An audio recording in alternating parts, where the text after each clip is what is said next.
যে বৈষ্ণব ছিলেন একজন, যিনি হচ্ছেন বাবা মাধবেন্দ্র পুরী। যে মাধবেন্দ্র পুরীর জন্য রেমুনার গোপীনাথ ক্ষীর কইল ছুটি।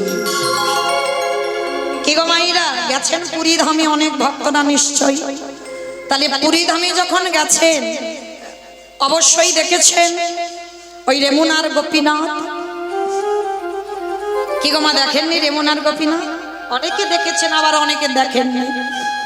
কিন্তু এই রেমুনার গোপীনাথ সচল বিগ্রহ বাবা, কোনো মূর্তি নয়, সচল। আর সেই রেমুনার গোপীনাথ কেমন ছিল জানো? এই মাধবেন্দ্র পুরীকে বৃন্দাবনে গিরি গোবর্ধনজি আদেশ দিয়েছিল এই গরমের সময় বাবা। কিছুদিন আগে হয়ে গেল আমাদের চন্দন যাত্রা, মানে যারা বিগ্রহ সেবা করে সেই বিগ্রহের গায়ে বাবা চন্দন লেপন করতে হয়। কেন? চন্দন হচ্ছে ঠান্ডা, হ্যাঁ, চন্দন লেপন করতে হয়। আর চন্দনটা বিগ্রহের গায়ে দিলে কি হয়? দেহটা শীতল হয়। মানে 21 দিন ভোর যারা ভক্ত আমরা 21 দিন ভোর ভগবানের শ্রী অঙ্গে ওই চন্দন লেপন করি। এই যে মাধবেন্দ্র পুরীকে আদেশ দিয়েছিল বৃন্দাবনে গোপীনাথ গিরি গোবর্ধনজি, মাধব, ও মাধব, একটা কাজ করো, আমার সর্ব অঙ্গে এই গরমে বড় জ্বালা, তুমি আমার জন্য যেখান থেকে পারো একটু মলয় চন্দন এনে আমার গায়ে একটু লেপন করে দাও। যেই না বললো মলয় চন্দনে লেপন করে দাও, সেই কথা শ্রবণ করে মাধবেন্দ্র পুরী বাবা এসেছিল রেমুনার মাটিতে। এখন যেমন টাউন বাবা, তখন টাউন ছিল না, চারিদিকে জঙ্গলে পরিপূর্ণ। আর ওই রেমুনায় এসে মলয় চন্দন মানে শ্বেত চন্দন, ওই চন্দন গাছ কেটে নিয়ে যাবে বৃন্দাবন। আর ওই চন্দন ঘষে আমার গিরি গোবর্ধনজি রঙ্গে লেপন করা হবে। হরিব। আজকে সেই মাধবেন্দ্র পুরী এসে রেমুনায় দাঁড়িয়েছে। আর ঠিক ঠিক এইরকম সময়, দিনের শেষ আর সন্ধ্যার শুরু, এইরকম সময় অনেক অনেক ভক্তরা সবাই যাচ্ছে গোপীনাথের আরতি দর্শন করতে।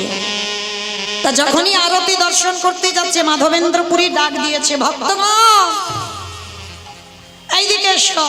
তোমরা যাচ্ছ কোথায় গো? যেই না বলেছে যাচ্ছ কোথায়, সবাই মিলে বলে উঠলেন, সে কি গো, তোমরা জানো না এই গোপীনাথের সন্ধ্যাবেলায় আরতি হবে, আমরা আরতি দর্শন করতে যাচ্ছি। যেই না বলেছে আরতি দর্শন করতে যাচ্ছি, তা বলে হ্যাঁ গো, তোমরা আরতি দর্শন করতে যাচ্ছ? বলে হ্যাঁ, সন্ধ্যাবেলায় প্রভুর ভোগ লাগানো হয়, যে প্রসাদের নামটা হচ্ছে অমৃত কেলি। মানে অমৃত কেলি মানে এই প্রসাদীটার নাম মানে ক্ষীর। যারা গেছেন প্রসাদটা পেয়েছেন কিনা জানি না, আপনাদের চরণ দর্শন করে ওই প্রসাদের সৌভাগ্য হয়েছে, অমৃত কেলি প্রসাদ। আর ওই অমৃত কেলি বাবা নিজে বাড়িতে ক্ষীর বানাবেন, কিন্তু অমৃত কেলির মতো স্বাদ হবে না। কেন জানো? প্রতিদিন 12টা করে মালসা দেওয়া হতো আমার গোপীনাথকে, প্রতিদিন নিত্য। তা ভক্তগণ সবাই বলছে, শোনো, এই অমৃত কেলি প্রসাদ আমাদের গোপীনাথ প্রসাদ পায়, আর আমরা সেইগুলো পাবো বলে সন্ধ্যাবেলায় আরতি দেখতে যাচ্ছি। ও বাবাজি, তুমি যাবে? আর মাধবেন্দ্র পুরী এমন ভক্ত ছিল বাবা, জীবনে কোনোদিন কারোর কাছে হাত পাতেনি। খিদেতে যদি মরেও যায়, একটা দিন বলেনি আমায় কিছু খেতে দাও। ওই যে বললাম না মা, ভক্ত যে হবে সে চাইবে না। যদি তুমি ভগবানের ভাবনা ভাবো, ভগবান তোমার ভাবনা ঠিক ভেবে রাখবে। এইবার বসে বসে মাধবেন্দ্র পুরী বলছে, গোপীনাথ, যদি জানতাম কি করে অমৃত কেলি প্রসাদ বানাতে হয়, আমি জানলে তোমার জন্য বৃন্দাবনে গিয়ে বানিয়ে দিতাম। নিজের সেবা করার জন্য বলিনি বাবা, যদি বানাতে জানতাম আমার গিরি গোবর্ধনজিকে একটু বানিয়ে দিতাম। তা মনে মনে যখন ভাবছে, আর বাবা ভক্ত যদি মনে মনেও কিছু ভাবে, ভগবান তো অন্তরে জানে। কি গো, আমরা মূর্খ ভক্ত বলে ভগবানের কাছে জোরে জোরে বলি, কত কি মানত করি, তাই না? যারা জ্ঞানী ভক্ত বাবা, তারা কোনোদিন ভগবানের কাছে কিছু চায় না, চাইলে কম পড়ে, আর না চাইতে এত কিছু দেয়, তুমি রাগবারে জায়গা খুঁজে পাবে। মাধবেন্দ্রপুরী বসে বসে ভাবছে, যদি জানতাম কি করে মানাতে হয়, তাহলে আমার গিরি গোবর্ধনজিকে একটু সেবা করাতাম। ভক্ত বাৎসল্য ভগবান আমার মনে মনে কাঁদে আরে বলে, ভক্ত রে, যে আমারে চাই তারে আমি চাই, যে আমারে না চাই তারে আমি না চাই। কি বাবা, ভগবান বলছে যে আমারে চাই তারে আমি চাই, যে আমারে না চাই তারে আমি না চাই। আমার জন্য ভক্ত যদি হাঁটু পর্যন্ত জলে নামে, আমি ভগবান হয়ে নাভি পর্যন্ত নামতে রাজি। কোন ভক্ত যদি নাভি পর্যন্ত নামে, আমি ভগবান হয়ে সেই ভক্তের জন্য বক্ষ পর্যন্ত নামতে রাজি। আরে ভক্ত যদি বক্ষ পর্যন্ত নামে, আমি ভক্তের লাগি।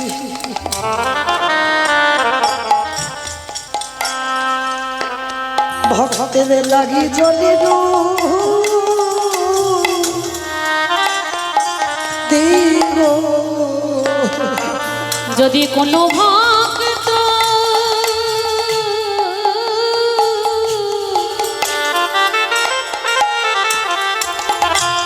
যদি কোনো ভক্ত আমার ভগবানের জন্য কিছু কাঁদে,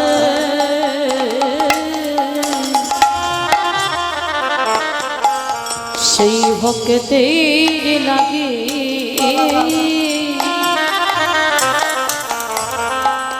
বক্ষ জলে নামে দয়া।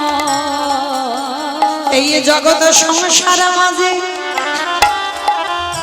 ভক্ত যদি কায় মনকে ডাকি দেয়, আমি ভগবান হয়ে পৃথিবীর যেখানে থাকি না কেন, আমি ভক্তের ডাকি ছুটে আসি। যদি কেউ কৃষ্ণ বলে,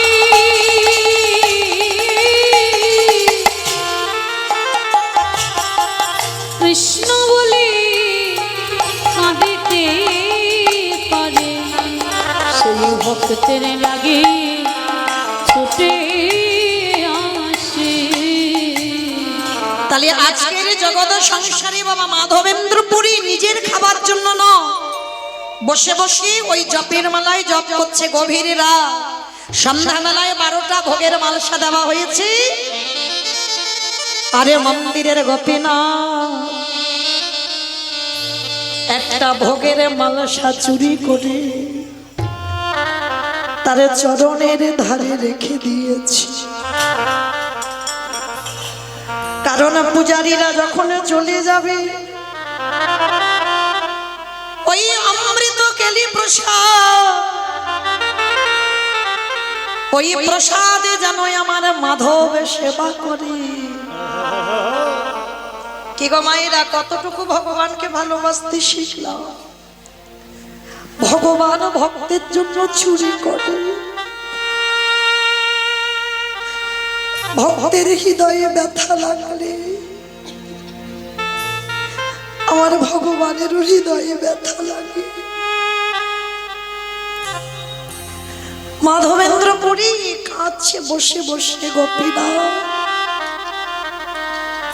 সবাই তোমার আরতি দর্শন করতে গেল, কিন্তু আমি তো তোমার আরতি দর্শন করতে যেতে পারবো না, কারণ সন্ধ্যাবেলায় গেলেই তো অযাচিত ভাবে হাত পাততে হবে।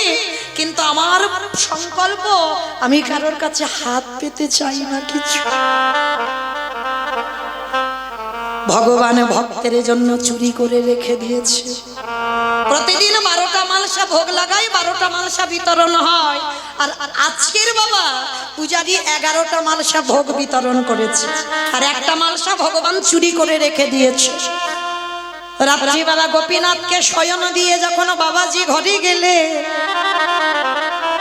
বাবাজি ঘরে যাওয়ার পর যেই না বাবা রাত্রিবেলা শয়ন করেছে, শয়ন করার সঙ্গে সঙ্গে দৈববাণী করছে, ভগবান স্বপ্ন দিচ্ছে, বৈষ্ণব বৈষ্ণব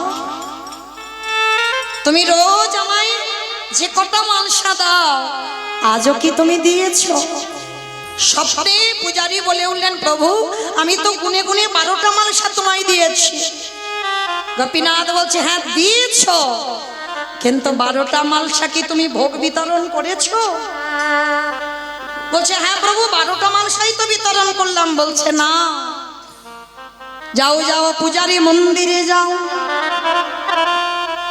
আরে মন্দিরে গিয়ে দেখে এসো, ওই মন্দিরের ভিতর আমি গোপীনাথ বাঁকা করে বাঁকা হাতে দাঁড়াইয়ে আছি। গিয়ে দেখে এসো আমার ওই অঙ্গে যে চাদরখানা, যে উত্তরীয়টা আছে না, আমার চরণের তলায় দেখো এক ভাণ্ড ক্ষীর চুরি করা। চমকে উঠলো পূজারী, এক ভাণ্ড ক্ষীর চুরি করেছো মানে? হ্যাঁ, আমার এক ভক্ত দূরে দাঁড়িয়ে দাঁড়িয়ে কাঁদছে, সে যে আমার কাছে আসতে পারে না, সে কোনোদিন কারোর কাছে অযাচিত হাত পাতে না। গোপীনাথ তাই গৌর পরিবার পরিবার পরিবার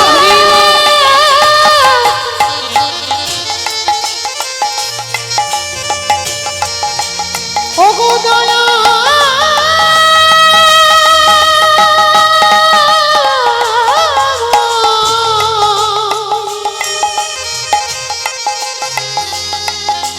একেবারে কৃপা করে করুণা করে হরিবল হরিবল। আমায় দেখা দাও।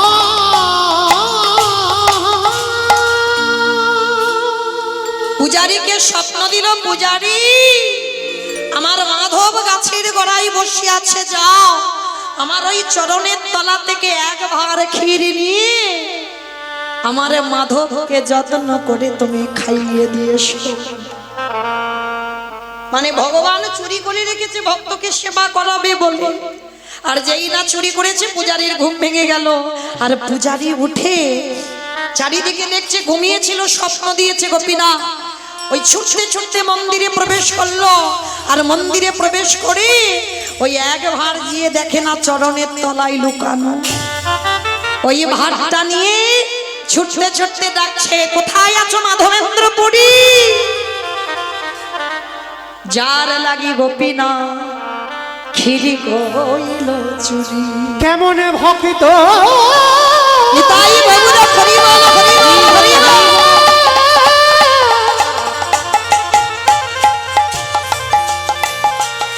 কেমন ভাব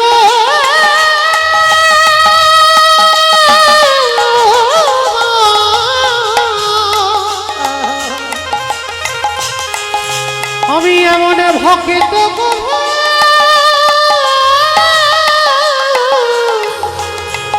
দেখি না না। এই জগৎ সংসারে আমি এমন ভক্ত দেখি যে হাত পেতে কারোর কাছে খিদেতে মরে গেলেও চাই না। এইবার পূজারি গিয়ে মাধবকে বলছে, মাধব বলি ধরো ধরো, হরি বল। তুমি প্রসাদ ধরো। আমি তোমার লাগি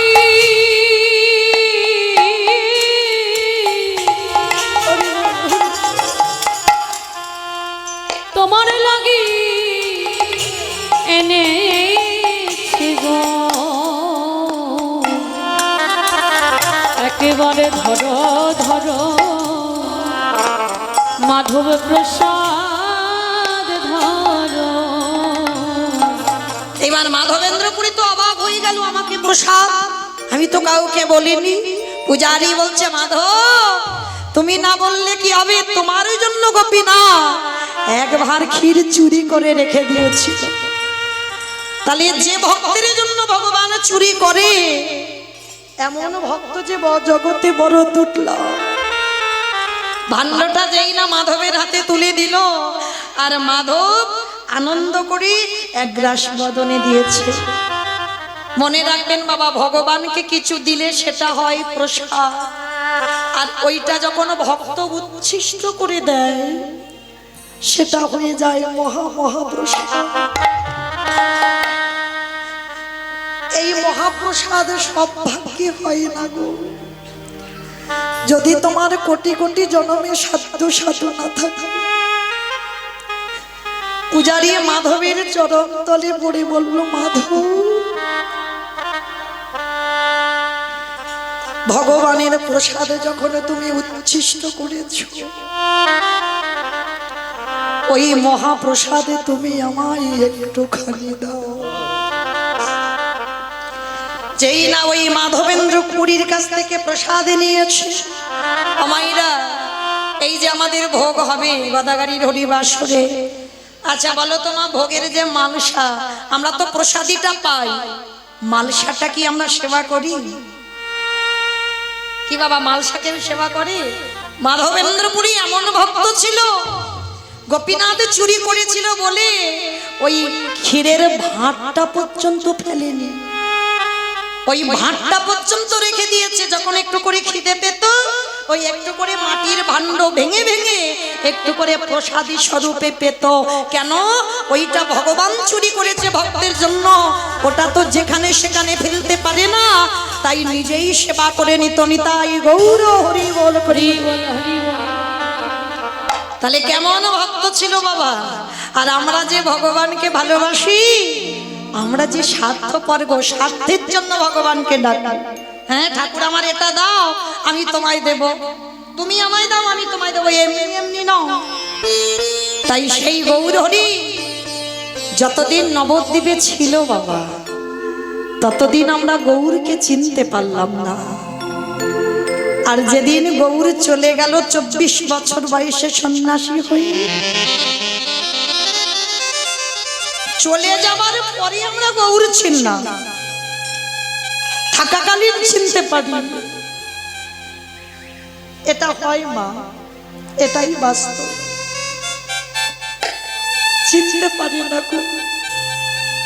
নবদ্বীপের মানুষরা পাগল হয়ে গেল গৌর বিরহে, পাগলের মতো হাহাকার করে কাঁদে। সবাই কাঁদে আর বলে, কোথায় গেলি আমরা গৌর পাবো? যখন নিমাই ছিল চিনতে পারলাম না, আর এখন হারিয়ে ফেললাম। বলো না গো, কোথায় গেলে গৌর পাবো? গৌরী হে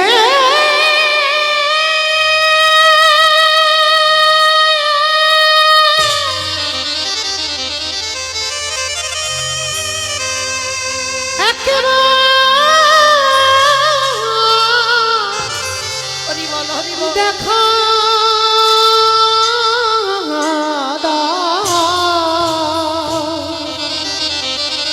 দেখা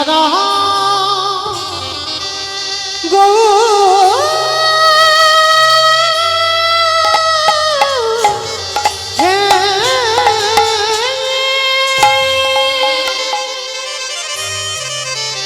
একবার বলো না গো, কোথায় গেলে গৌর পাবো? গৌরবিনে প্রাণ কাঁদে,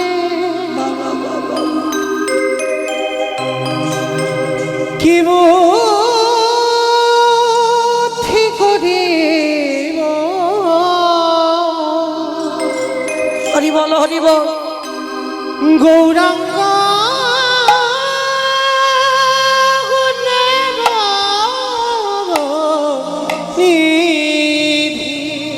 হরি বল।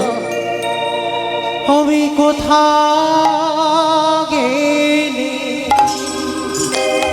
পাবো?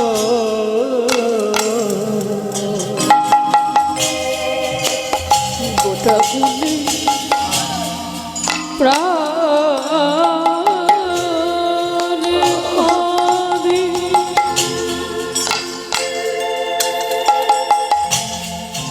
আমি কি বুদ্ধি করিব? হরি বল, হরি বল। গৌরাঙ্গ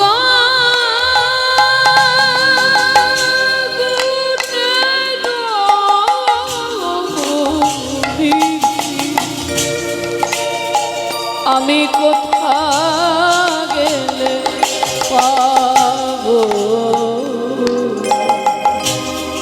কি আর করিবে দয়া, এই পতিত দেখিয়া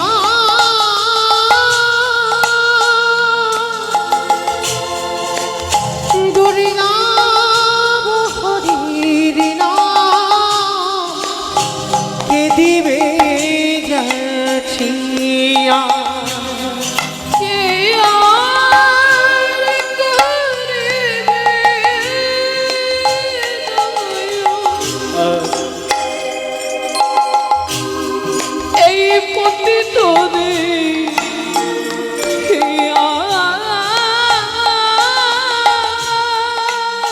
হরি বল, হরি বল। দুর্লভ হরিণ কে দেবে যাচিয়া? অকিঞ্চন দেখি কেবা উঠিবে কাঁদিয়া, গৌরাবি শূন্য হলো সকল নদিয়া। অকিঞ্চন দেখি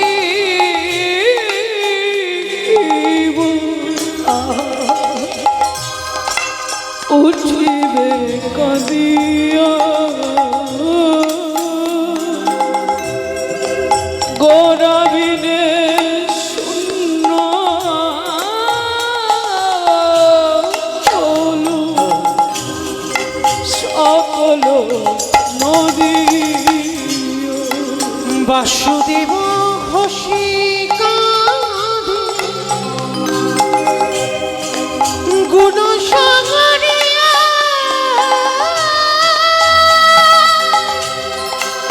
কেমনে রহিবে প্রাণ করুণা দেখিয়া?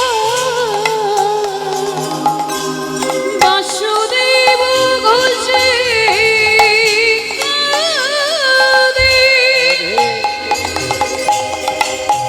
গুণ সাগরে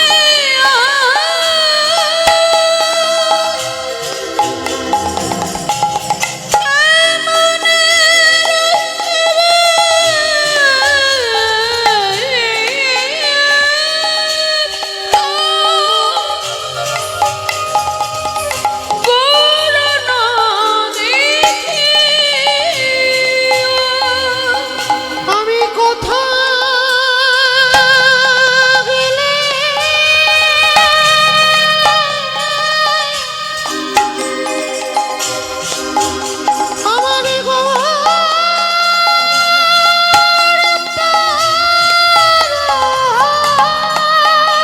নিতাই গৌর হরি বল। তবে না জানো যদি আমায় বলে দাও,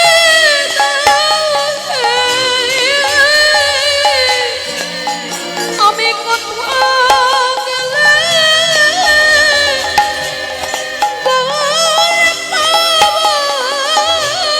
ওই গৌর বিনে আমার প্রাণ বাঁচে না। ভগবান দেখা দাও বলি ওই গৌর বিনে প্রাণ বাঁচে না। জানো যদি বলে দাও আমি কোথাও গেলে গৌর আমার গৌর কৃপা নিতাই গৌর হরি বল হরি বল হরি বল। ভগবান দেখা দাও বলি আমি কোথাও গেলে গৌর পাবো। ভগবান কৃপা করো আমি বলি কোথাও গেলে গৌর পাবো। আমি কোথাও গেলে গৌর পাবো। আমার কেমন রহিবে প্রাণ গৌরানা দেখিয়া। আমার কেমন রহিবে প্রাণ? আমার গোরা না দেখিয়া। তাহলে হারাবার পরে চিনেছি বাবা, কিন্তু হারাবার আগে চিনতে পারিনি। সেই গৌর সুন্দর আমার নবদ্বীপের মাটিতে দাঁড়িয়েছে। আর যেই না নবদ্বীপের মাটিতে দাঁড়িয়েছে, বৈষ্ণব মহাজনেরা বললেন, ওগো বড়ই অপমান রূপ ভাই রে,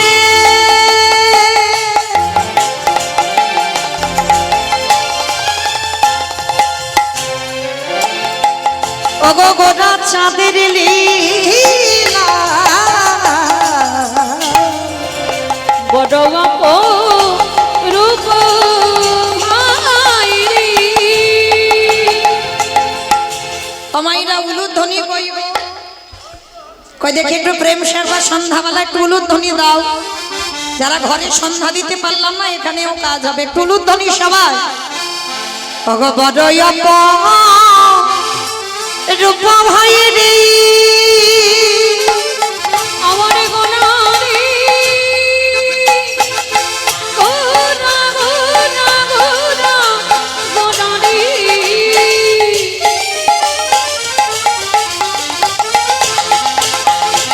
নিতাই গৌর প্রেমানন্দে হরি বল। গোনা গোনা গোনা গোনারি গোনা গোনারি।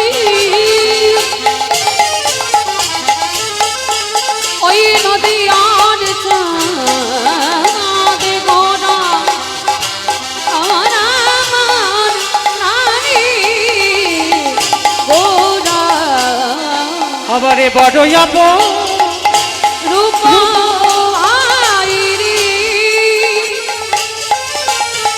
আমার গোনা চাঁদে এর লীলা। ওগো রাজা হইয়া স্তম্ভে করে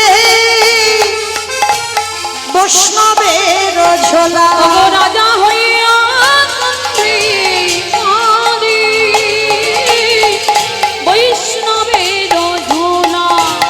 আসতে সত্যতে নারায়ণ, ত্রেতাতে রাম, দাপরে কৃষ্ণ, প্রতিটা যুগে যুগে বাবা ভগবান রাজার ছেলে হয়েছে, রাজ সিংহাসনে বসেছে, রাজ প্রাসাদে ছিল, রাজ অলংকার পরিধান করেছে।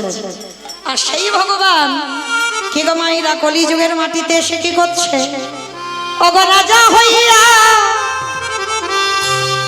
এই জনমে স্কন্ধে ভিক্ষার ঝোলা, ওই গো রাজা হইয়া কান্দি করে বৈষ্ণবের ঝোলা। বলি তার লীলা বোঝা যায় না। সে যে ভাবে নিধি গৌর হরি বলি তারি লীলা বোঝা যায় না। আস্তে তাহলে আজকের সেই গৌরী সুন্দর আমার নবদ্বীপের মাটিতে একা কীর্তন করছে না বাবা, আরো কারা কারা আছে জানো? হ্যাঁ নয় তাদের ভা তুলনা দিতে না দি ভালো তার উপমা দিতে নারী ওগো সংকীর্তন ওগো মাঝে নাচে কুলের বৌহারি উলুধ্বনি মাঝে নাচে কুলের বৌহারি। নীলার পাশে বৈষ্ণব মহাজন করজোর করে বললেন হেন অবতারে যায় বাবা যাবনেও নাচে গায়ে লয়ে হরি না গাই হরি না তরে সে বঞ্চিত বলো না কমাল রা ভালো রাম রাশিকা হে এইবারে লীলা প্রকাশ হলো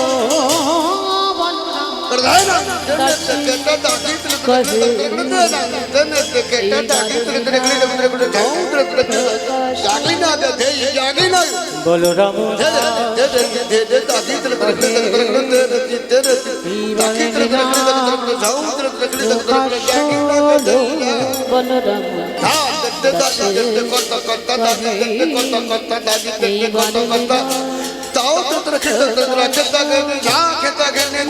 বলরাম রাশে কহে এইবার লীলা প্রকাশ হলো বলরাম দাসে কহে এইবালিনা প্রকাশ হলো কহে এইবালিনা প্রকাশ হলো দাসে কহে এইবালিনা প্রকাশ হলো রাম রাশি কহে এইবার লীলা প্রকাশ হলো বলরাম দাসে কহে এইবালিনা প্রকাশ হলো বলরাম রাশি কহে এইবার লীলা প্রকাশ হলো বলরাম দাসে কহে এইবালিনা নিতাই বাবুর প্রেমানন্দে হরি বল হরি বল হরি বল প্রকাশ হলো বলরাম দাসে কহে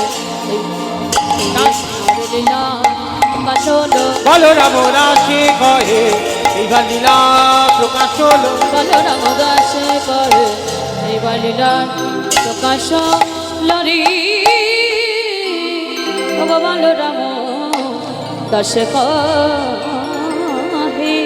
জানি তাই জয় রাধেশ্যাম জয় জগন্নাথ জয় মহাপ্রভু হরে কৃষ্ণ জয় রাধে জয় রাধেশ্যাম জয় মহাপ্রভু সমবেত শুধু কৃষ্ণ অনুরাগী গৌর অনুরাগী মাতৃমণ্ডলী পিতৃমণ্ডলী আহুত অনাহুত ভাগত এই গ্রামবাসী বৃন্দ যারা আমার রাধা গোবিন্দের যারা আমার গৌর নিতাই রাতুল চরণ আশ্রয় গ্রহণ করেছেন তাহাদের সবাকার চরণে রইল আমার কোটি কোটি দণ্ডবত। তারপরে জানাই এখানে যত সাধু গুরু ব্রাহ্মণ বৈষ্ণব আছেন তাহাদের পাদ পদ্মে রইল আমার ভক্তিপূর্ণ দণ্ডবত প্রণাম। তারপরে জানাই বাবা আমি আমার পিতা মাতার চরণে আমার শিক্ষা গুরু দীক্ষা গুরুর চরণে অনন্ত কোটি কোটি দণ্ডবত প্রণাম। তারপরে যাদের কথা না বললে সব থেকে বড় ভুল হবে, সব থেকে বড় অপরাধ হবে। এই যে গদাগাড়ি মহানাম যজ্ঞানুষ্ঠান, যে বাবা ঠাকুর, যে দাদা ভাই, যে ভাইদের ঐক্লান্তিক প্রচেষ্টায়, যাদের উদ্যোগে আজকের মহতি নাম যজ্ঞানুষ্ঠান কীর্তনের প্রারম্ভে সদ্ভাগ্যে হরিবাসরে দাঁড়িয়ে যাদের প্রচেষ্টায় কীর্তন, তাদের চরণে জানালাম ভক্তিপূর্ণ ধন্যবাদ প্রণাম। প্রণাম দিলাম বিশেষ করে একটা কারণে বাবা, আগে আমাদের সবাইকে জানতে হবে এটা কলিযুগ। কলিযুগে যাগযজ্ঞ নয়, ব্রত পূজা নয়, ধ্যান তপস্যা নয়। চৈতন্য মহাপ্রভু বললেন কলির মানুষ যদি যাগযজ্ঞ না করে তাতে অসুবিধা হবে না, কেউ যদি বার ব্রত না করে তাতে অসুবিধা হবে না, কেউ যদি ধ্যান তপস্যা না করে তাতে অসুবিধা হবে না। কিন্তু কলির মানুষকে একটাই পদ অবলম্বন করতে হবে, সেটা কি? হরির নাম হরির নাম হরির নামই কেবলম কালো নাস্তে নাস্তে নাস্তে গতির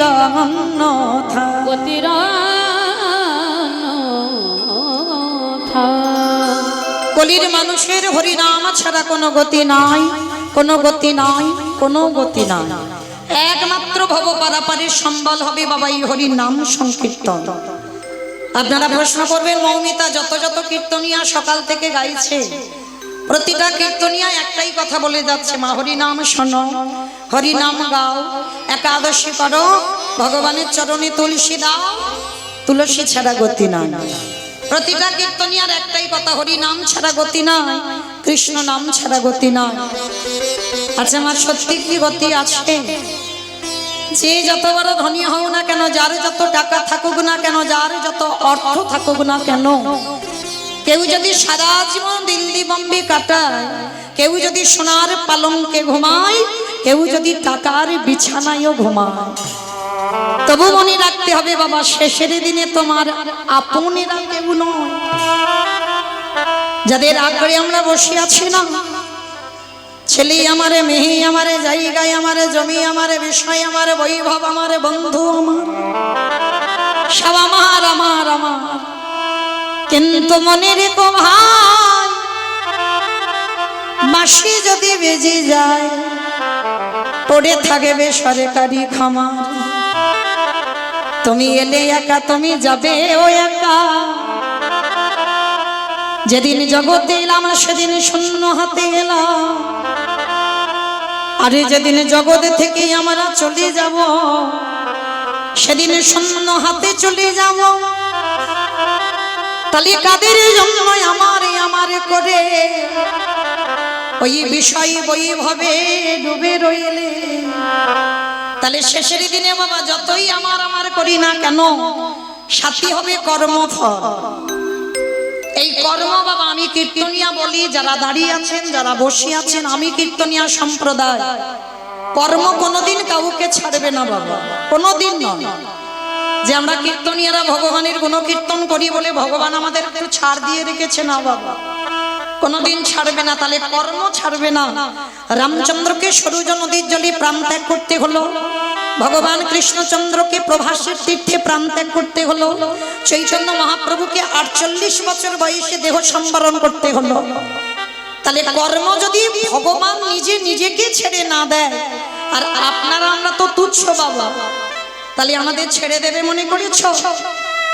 যে যাই কর্ম করি না কেন বাবা, একজনের খাতায় তো হিসাব ঠিক থাকবে গো। কি গো, তার চোখে কি ফাঁকি দেওয়া যাবে? এই জগতে সংসারে প্রত্যেকের চোখে ফাঁকি দেওয়া যায়, কিন্তু আমার ভগবানের চোখে ফাঁকি দেওয়া যাবে না। তাহলে শেষের দিনে কর্ম হবে আমাদের সাথী। শুধু আমাদের এইটুকু মনে রাখতে হবে বাবা, 80 লক্ষ জন্ম আমাদের সবার হয়ে গেছে। পোকামাকড় হলাম, কীট পতঙ্গ হলাম, নদ নদী হলাম, গাছপালা হলাম, সব হলাম। তাহলে সমস্ত কিছু হয়ে বাবা 4 লক্ষ বার মানব জন্ম। হতেও তো পারে এই জন্মটা হয়তো শেষ,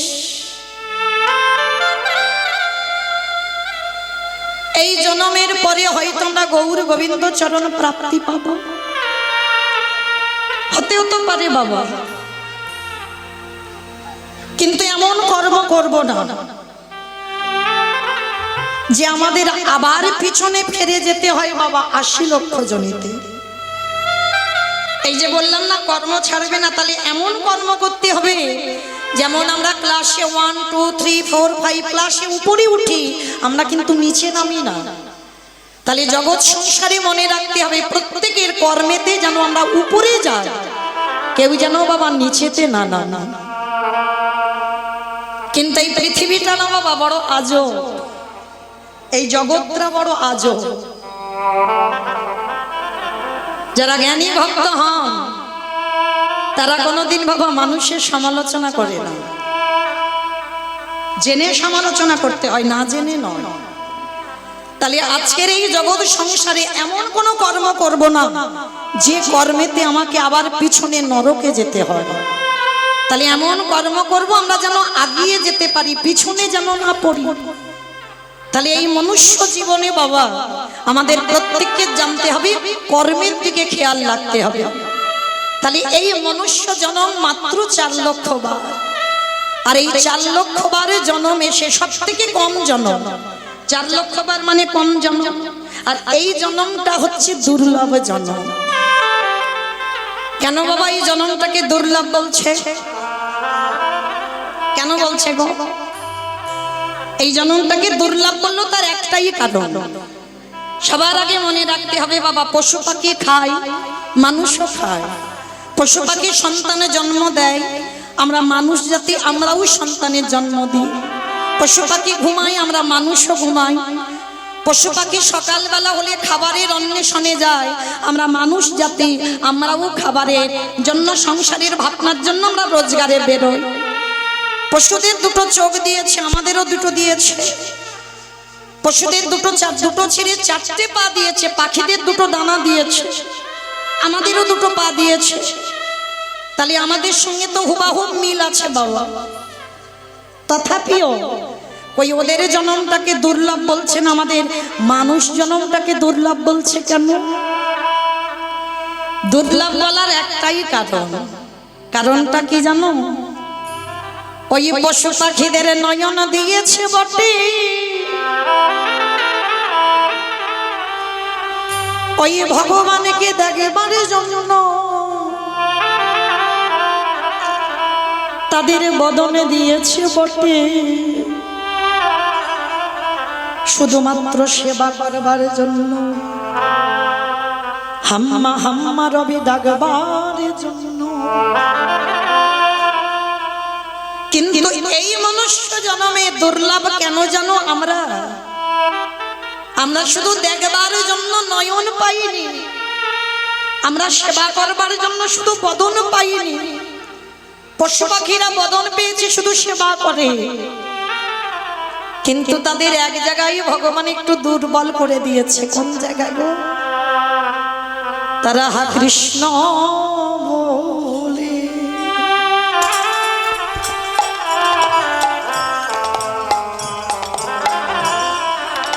হা কৃষ্ণ বলে কাঁদিতে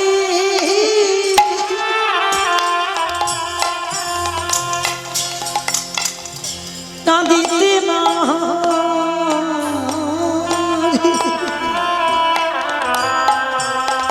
তারা নয়নে পেল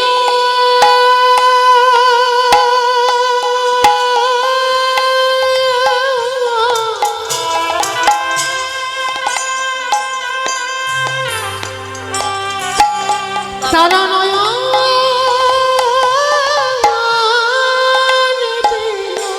হরি বল হরি বল,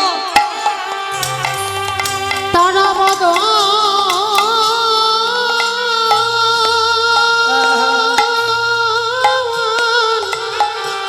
বদনে পেল। হরি বল হরি বল হরি বল। কিন্তু হরি বলে মতো, হরি বলে বারে মতো বদনে পেল না। আমরা সবাই চোখে থাকিতে, চোখে থাকিতে অন্ধ হলাম, একেবারে হরি বলে দিলাম না গো। আমরা সবাই মায়ার বাঁধনে বন্দী হলাম, শুধু আমার করে মরলাম। আমরা এলাম খালি হাতে, যাব খালি হাতে। আমাদের সঙ্গের সাথে কেউ রবে না, আমাদের সবার আশা যাওয়া বিফল হলো। 84 লক্ষ জনি ভ্রমণ করি, বলি আমরা মায়ার বন্ধনে বন্দী হলাম। শুধু আমার করে মরলাম। হৃদয়ময় আমি অধম বলে যেন পায়ে ঠেল না। একেবারে হরি বলা বদন দিও, তোমার ওই চরণে সবে সপিলা। শুধু এ জন্মে নয়, জন্মে জন্মে তুমি যেন চরণ ছাড়া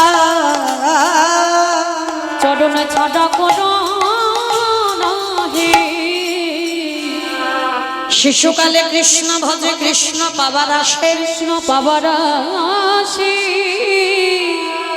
অগ যৌবনেতে কৃষ্ণ ভজে আসিবা না আসে। শিবানা আসি, অগ বৃদ্ধ কালে কৃষ্ণ ভজে জমের তার আসে। তাহলে শিশুকালে কৃষ্ণ ভজে কৃষ্ণ পাবার আসে, যৌবনেতে কৃষ্ণ ভজে আসে বা নাই আসে, বৃদ্ধকালে কৃষ্ণ ভজে জমের তর আসে। ভজন যদি করতে হয় সময় থাকতে থাকতে সকাল সকালে ভজন করো। আমাইরা একদিকে মহাজনেরা বলছেন সকালে ভজন করো, আর একদিকে বলছে বাবা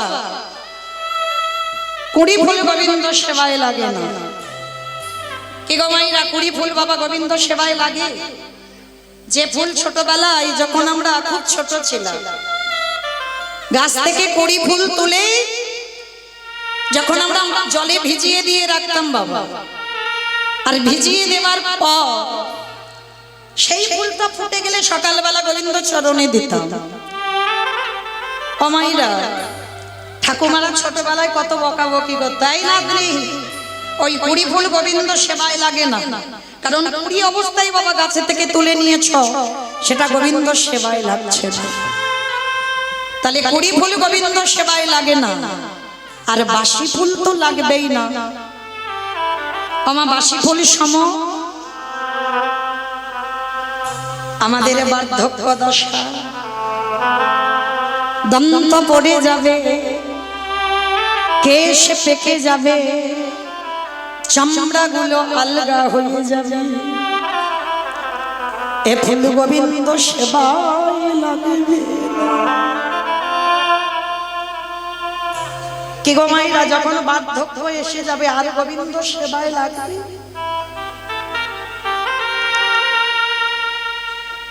তুমি স্নান করে ঠাকুর ঘরে যাবে, একটু আহ্নিক করতে বসবে বাবা, শরীর অলস, ভালো লাগবে না, শরীর টানছে না। একটু জপের মালাই জপ করতে বসেছো বাবা, সে কোন রকমে 16 মালা হয়েছে, আর ভালো লাগছে না, শরীর চলছে না। কীর্তন আসরে বসেছো, বেশিক্ষণ বসে থাকতে পারছো না, কারণ শরীর চলছে না। আর এই ফুলটা গোবিন্দ সেবার কাজে লাগবে না, কারণ বার্ধক্য দশায় সেবা হয় না। তাহলে সেবা দেবে কোন ফুল? যে ফুলটা বাবা আজকের ফুটেছে, আর আজকের এর ফোটা ফুল সম আমাদের যৌবনে। এটা আমার কথা নয় বাবা, আমার গোবিন্দ রাধা রানীর চরণ ধরে বলল, রাধি গো, ভক্তের যৌবন বড়,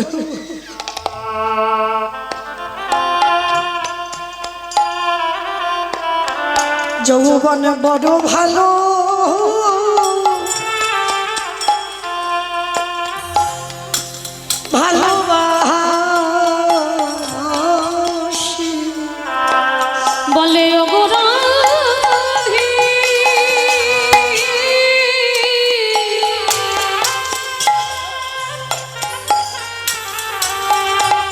বলে অগুরাধি রাই বিনোদিনী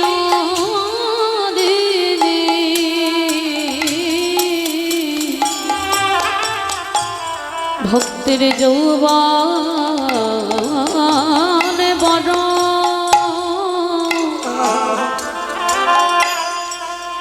বড় ভালো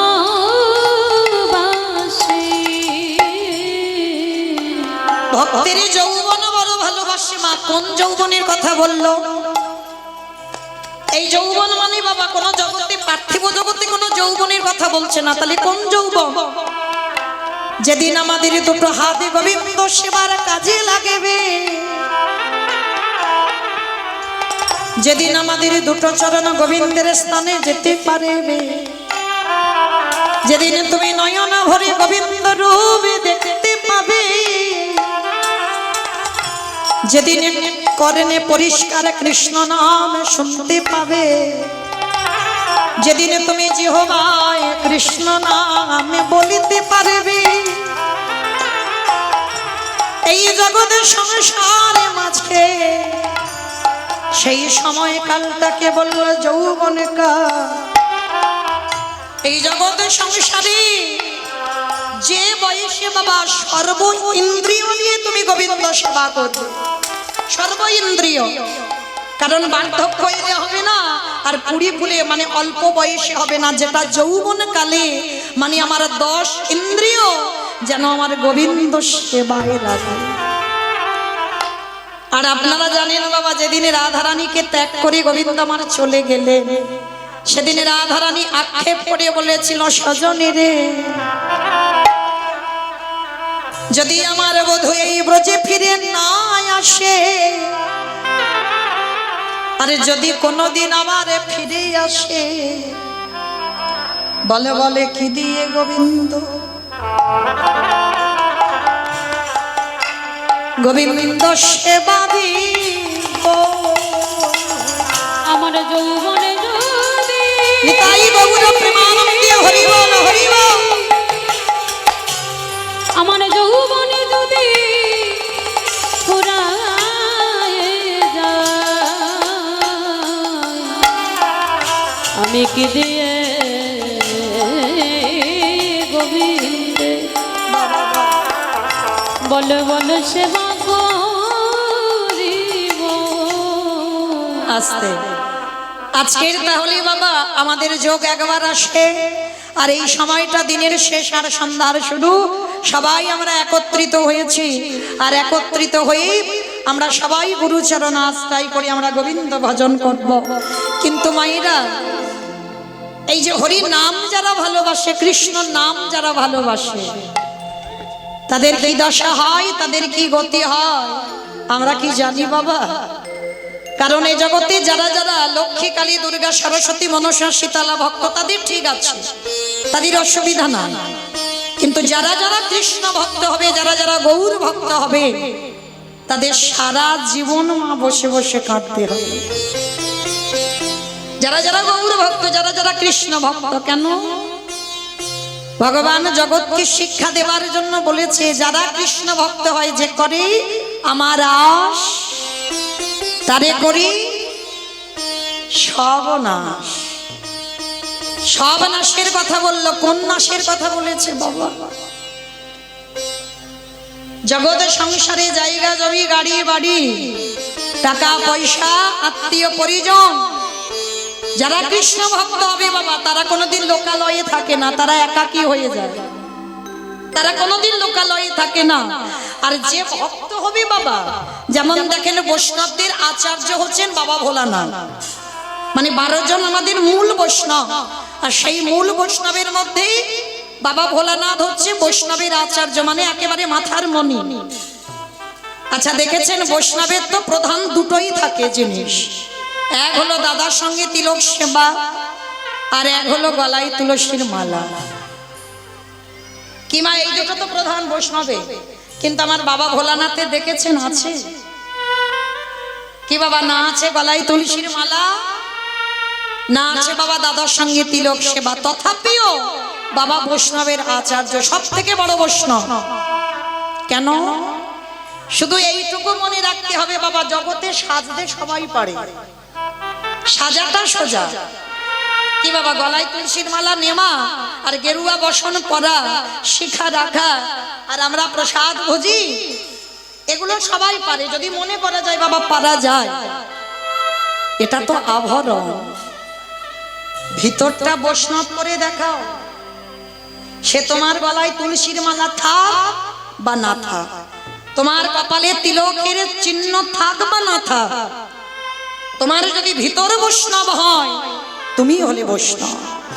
আর বৈষ্ণব হতে গেলে বাবা প্রথমে তাকে একটা শ্লোক মনে রেখে দিতে হবে, ত্রিনাদপি শনিচিন তরোরিব সহিষ্ণুনা অমানিনা মানদেন কীর্তনীয় সদা হরি।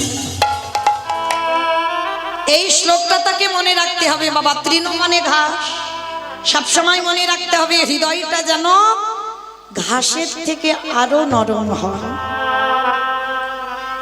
ঘাসকে মারিয়ে গেলে যেমন ঘাস প্রতিবাদ করে না, তুমি যদি ভক্ত হও তোমার হৃদয়টা যেন ঠিক ওই রকম হয়। তুমি যদি ভক্ত হও সবার আগে বাবা তোমাকে সহিষ্ণুতা অর্জন করতে হবে। দেখেন গাছ কেমন সোজা শক্ত হয়ে দাঁড়িয়ে আছে, বলে না বাবা রোদে আমায় ছাতা ধরো, বলে না বৃষ্টিতে ছাতা ধরো, গরম হচ্ছে আমার এসি দাও, পাখা দাও। গাছ যেমন সহিষ্ণুতা, বৃষ্টিতে দাঁড়ায়, রোদেও দাঁড়ায়, আর ঠান্ডার সময় সারা রাত দিনে দাঁড়িয়ে থাকে। তুমি যদি বৈষ্ণব হও তোমাকে সহিষ্ণুতা হতে হবে। হাজার ভক্ত যদি তোমাকে অপমানও করে, মাথা নিচু করে তোমায় মাথা নত করে থাকতে হবে। তোমার যদি একটা গালে চড়ও বসিয়ে দেয়, ভক্ত যে হয় আর একটা গাল বাড়িয়ে দেয়। জগতে কাউকে একজন এমন এমন ভক্ত আছে সমাজ তাকে সম্মান করে না, সমাজ তাকে সম্মান করে না। তুমি যদি তাকে সম্মান করো তবেই হলে তুমি বৈষ্ণব।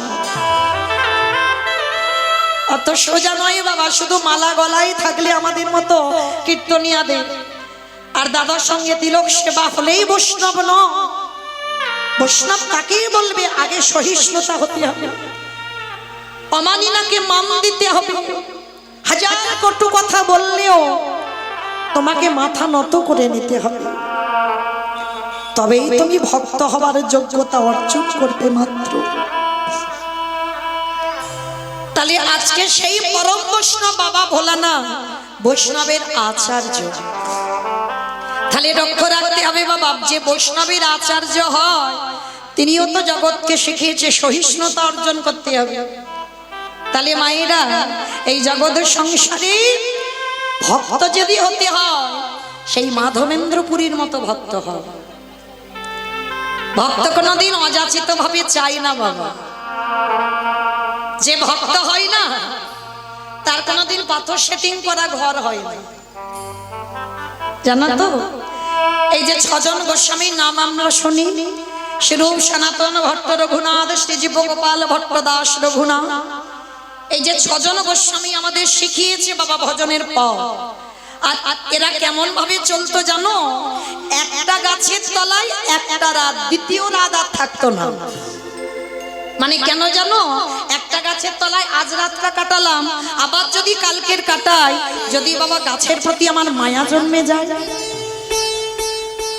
কারণ হৃদয়ে যদি মায়ামোহ থাকে তোমার কৃষ্ণ ভজনে ওটা বাধা হয়ে দাঁড়ায়।